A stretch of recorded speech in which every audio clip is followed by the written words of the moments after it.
নমস্কাৰ মোৰ নাম মনোজ বাসুমাতাৰী মোক বহুতে পিগমেন বুলিও কয় মোৰ এখন ফাৰ্ম আছে সুনিতপুৰ তেজপুৰ ঘোৰামাৰীত আৰু যোৱা 7 বছৰ ধৰি আমি গাহৰিৰ ওপৰত কাম কৰি আছো আৰু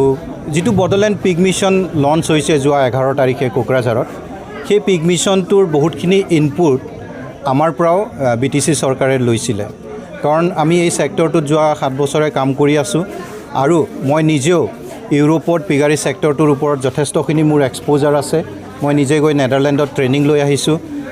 বেলজিয়াম নেদাৰল্যান্ড এনেকুৱা বহুত দেশৰ ফাৰ্ম কিছুমান ঘূৰি আহিছো এক্সপোজাৰ ভিজিট কৰি আহিছো আৰু যোৱা 7 বছৰে কাৰণ এই সেক্টৰটোৰ লগত জড়িত হৈ আছো কাৰণে আমি এই পিগাৰী মিশনটো কেনে কি কৰিলে সাকসেস হ'ব তাৰ কিছুমান আইডিয়া আমাৰ ওচৰত আছে আৰু সেই আইডিয়াখিনি আমি যেতিয়া আমাৰ চিফ এক্সিকিউটিভ মেম্বাৰ শ্ৰীযুত প্ৰমোদ বড়ো ডাঙৰীয়াৰ সৈতে শ্বেয়াৰ কৰিছিলোঁ তো তেখেতে বডোল্যান্ডখনত ডেইলি 1 লাখ গাহৰি মাংস প্ৰডাকশ্যনৰ এটা টাৰ্গেট ঠিক কৰি এই মিশনটো লঞ্চ কৰিছে আৰু এই মিশনটোৰ জৰিয়তে তেওঁলোকে অহা 5 বছৰত 30 লাখ ফ্যামিলি ডাইৰেক্টলি গাহৰি পালনৰ লগত জড়িত হোৱাৰ এটা সম্ভাৱনা আৰু লগতে 5000 যুৱতী তাৰ লগত ইনডাইৰেক্টলি লজিষ্টিক্স হওক বা দোকান হওক এইবোৰত তেওঁলোকে ইনভলভমেন্ট হৈ এমপ্লয়মেন্ট জেনাৰেশ্যন হ'ব তাৰ বাহিৰেও প্ৰায় 25000 মানুহ মাকৈ খেতি ধান খেতি এইবোৰৰ পৰা কৰি তেওঁলোকে এই যে ফিড টু প্ৰডাকশ্যন হয় তাৰ থ্ৰু দি তেওঁলোকৰ এটা এডিশনাল ইনকাম জেনাৰেট হ'ব বুলি তো এই মিশনটোত প্ৰায় 60000 মানুহৰ মানে বেনিফিট হ'ব বুলি এটা আমি এষ্টিমেট কৰিছো আজি এই 11 তাৰিখে পিগ মিশনটো কোকৰাঝাৰত লঞ্চ হোৱাৰ পিছত প্ৰথমখন এৱাৰনেছ কেম্প আমি কৰিব ওলাই আহিছো কাৰণ মিশনটো লঞ্চ হোৱাৰ পিছত ৰাইজৰ মাজত নানান ধৰণৰ কোৱেশ্চন মানে নানান ধৰণৰ প্ৰশ্ন যে মিশনটোনো কি চাওক মই ভাবো যে গভৰ্নমেণ্ট প্ৰগ্ৰাম এটা বা মিশন এটাত অনলি যদি বেনিফিচিয়াৰী টাইপৰ স্কিম লঞ্চ কৰা যায় সেইটো একেবাৰে সহজ মানে আপুনি ধৰক পোৱালি কিনিলে দুটা পোৱালি সকলোকে দি দিলে কিন্তু তেনেকে কৰি যেটো এটা সপোন যে 1 লাখ কেজি ডেইলি প্ৰডাকশ্যনৰ সেইটো কেতিয়াও ইন্ডাষ্ট্ৰি হিচাপে কেতিয়াও গঢ় লৈ উঠিব নোৱাৰে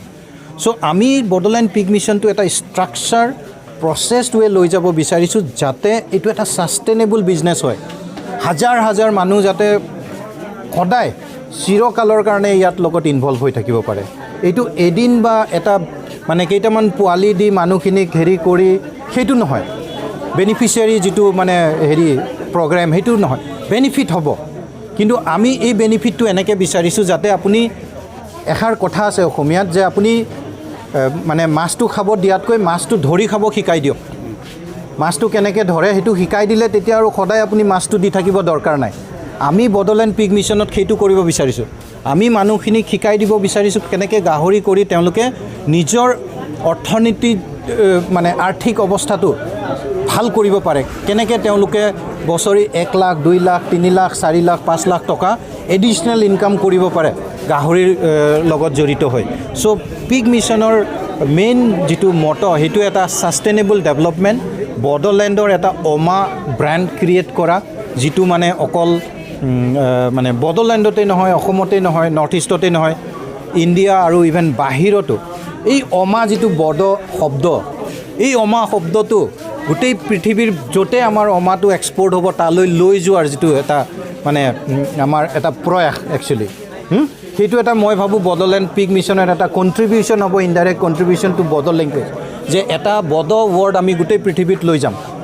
সো এই ব্ৰ্যান্ডটো ক্ৰিয়েট কৰাৰ আমাৰ উদ্দেশ্য সময় লাগিব কিন্তু আমি ভাবো যে যদি আমি একেবাৰে গ্ৰাসৰুটত ফাৰ্মাৰ্ছখিনিক বুজাই বঢ়াই তেওঁলোকৰ নলেজ আপগ্ৰেড কৰি বিজ্ঞানসন্মতভাৱে গাহৰি কেনেকৈ পালন কৰে আৰু তেওঁলোকক এটা ধুনীয়াকৈ যদি আমি অৰ্গেনাইজ কৰি আগবঢ়াই লৈ যাওঁ কাৰণ মই আৰু এটা কথা বাৰে কৈ থাকো যে আমাৰ কমিউনিটি ষ্ট্ৰেংথ আছে আমি কমিউনিটি হিচাপে একেলগে ওলাই যাওঁ যিকোনো হেৰি কৰিবলৈ তো আমি হি কমিউনিটি ষ্ট্ৰেংথটো আমাৰ কমিউনিটিৰ যেটো এটা শক্তি সেই শক্তিটো যদি আমি এটা অৰ্থনৈতিক বিপ্লৱত ব্যৱহাৰ কৰিব পাৰো আৰু এই বডোলেণ্ড পিগ মিছনটো সেয়া তাৰ এটা প্ৰথম মই মানে খোজ বুলি ভাবোঁ BTC গভৰ্ণমেণ্টৰ আৰু কিছুমান তেওঁলোকৰ তেনেকুৱা তেওঁলোকে এজেণ্ডা হাতত ল'ব বুলি মই শুনিব পাইছোঁ তেওঁলোকে কৈ আছে তেওঁলোকে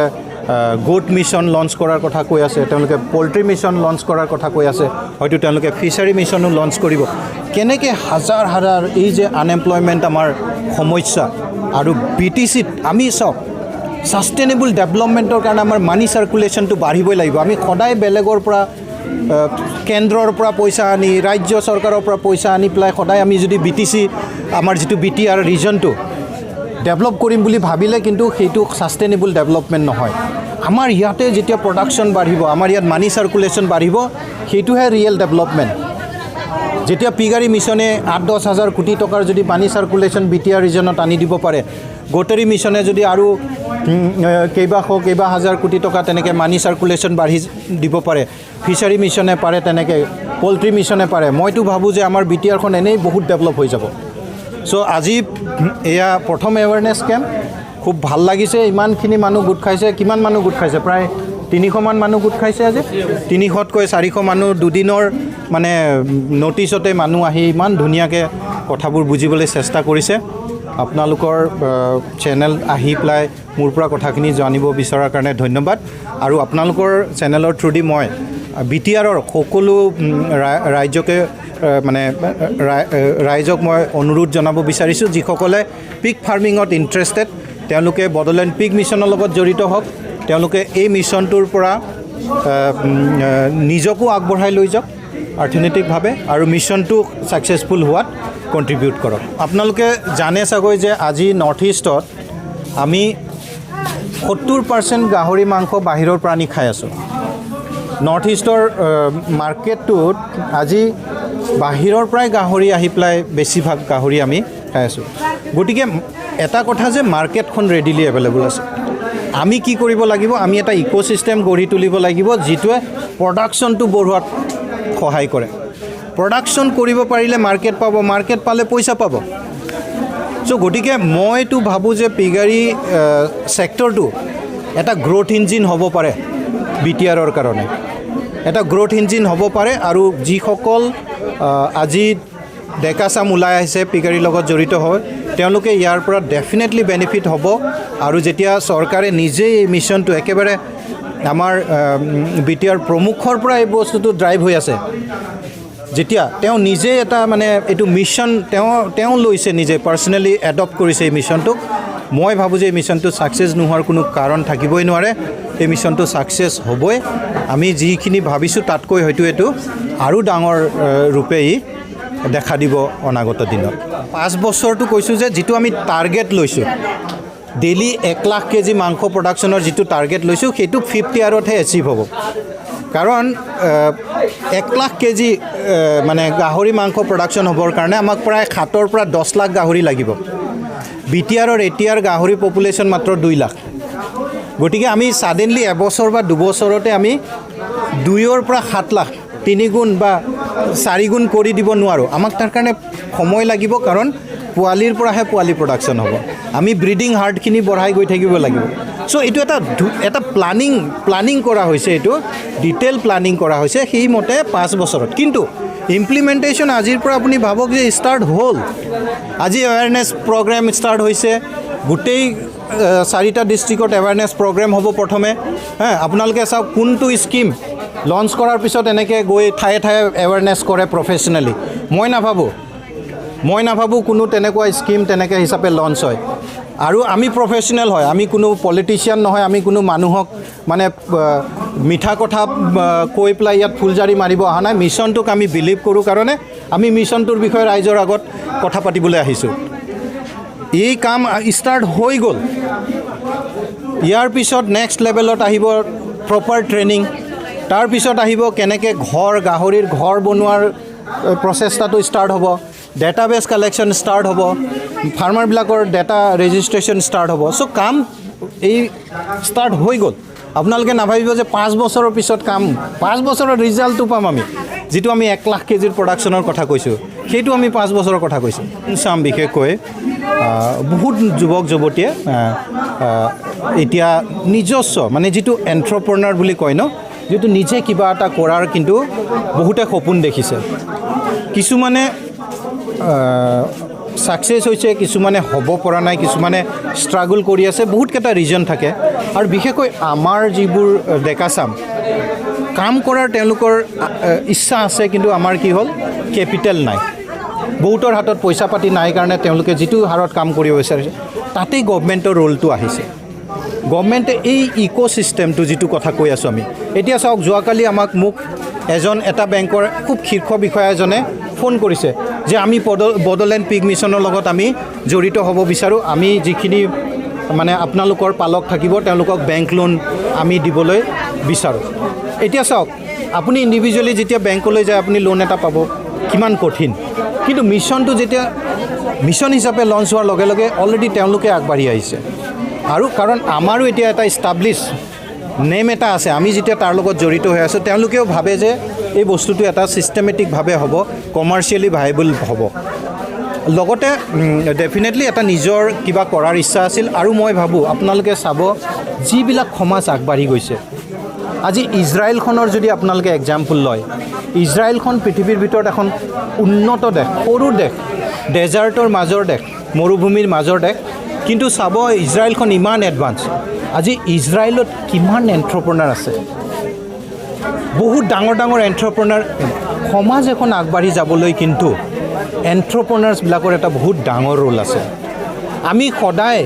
এই চৰকাৰৰ ওপৰত ডিপেণ্ডেণ্ট হৈ পেলাই যদি আমি ভাবোঁ যে তেনেকৈ সমাজ এখন আগবাঢ়িব, মই কিন্তু সেইটোত বিশ্বাস নকৰোঁ। সমাজ এখন আগবাঢ়িব যেতিয়া আমাৰ বহুত বহুত এণ্ট্ৰপ্ৰনাৰ্ছ ওলাই আহিব, নিজেও মানে নিজেতো ছেটেল হ'ব, লগতে আৰু 10জনক তেওঁ এমপ্লয়মেণ্ট ক্ৰিয়েট কৰিব, জব চিকাৰৰ পৰা জব গিভাৰ হ'ব পাৰিব, তেতিয়াহে আমাৰ সমাজখন প্ৰকৃততে উন্নত হ'ব। তো আমি সেইটোত বিশ্বাস কৰোঁ। বডোলেণ্ডত মই বিশ্বাস কৰোঁ আমাৰ বহুত যুৱক আছে যোনে তেনেকুৱা জাৰ্ণিত যাব বিচাৰে। তেওঁলোকক অকণমান মেণ্টৰিঙৰ দৰকাৰ, তেওঁলোকক অকণমান গাইডেন্সৰ দৰকাৰ, তেওঁলোকক অকণমান ফাইনেন্সিয়েল মানে কানেকশ্যনৰ দৰকাৰ, বেংকৰ লোন হওক, কিবা সহায় হওক। চ' আমি এই যিবিলাক কানেক্ট দ্য ডট বুলি কয়, ডটবিলাক কেনেকৈ কানেক্ট কৰিব পৰা যায়, তো আমাৰ প্ৰয়াস হ'ব আমি কেনেকৈ ডটবিলাক কানেক্ট কৰি বডোলেণ্ডৰ যুৱকসকলক, যুৱতীসকলক আমি আগবঢ়াই লৈ যাওঁ। চৰকাৰী চাকৰি এতিয়া চবেই জানে আপোনালোকে সীমিত, বহুত আৰু চাকৰি চৰকাৰে দিব নোৱাৰে। আমি প্ৰাইভেট ভেঞ্চাৰৰে কিমান আমি মানুহ এমপ্লয়মেণ্ট জেনেৰেট কৰিব পাৰোঁ, সেইটো সমানে আহি আজি মোৰ কোম্পানীটোৰ লগত 20জনতকৈ বেছি মানুহ মই চাকৰি দিছোঁ। 40,000ৰ পৰা 10-12 হাজাৰ টকালৈকে মিনিমাম ৱেজেছ দিছোঁ। এতিয়া মোৰ ফাৰ্মখন পতঞ্জলি ডাবৰৰ ওচৰত, পতঞ্জলি ডাবৰত মহিলাবিলাকে কাম কৰিব নিবিচাৰে, মোৰ ফাৰ্মতহে কাম কৰিব বিচাৰে। তো আমি যদি তেনেকুৱা এটা এনভাইৰনমেণ্ট দিব পাৰোঁ তেতিয়াহ'লে, আৰু প্ৰত্যেকখন গাঁৱতে কিন্তু সেইটো স্ক'প আছে, আমি আমাৰ যিখিনি ৰিচ'ৰ্চেছ সেই ৰিচ'ৰ্চখিনিক আমি এক্সপ্লইট কৰিব জানিব লাগিব, সেই ৰিচ'ৰ্চখিনিক ইউটিলাইজ কৰিব জানিব লাগিব।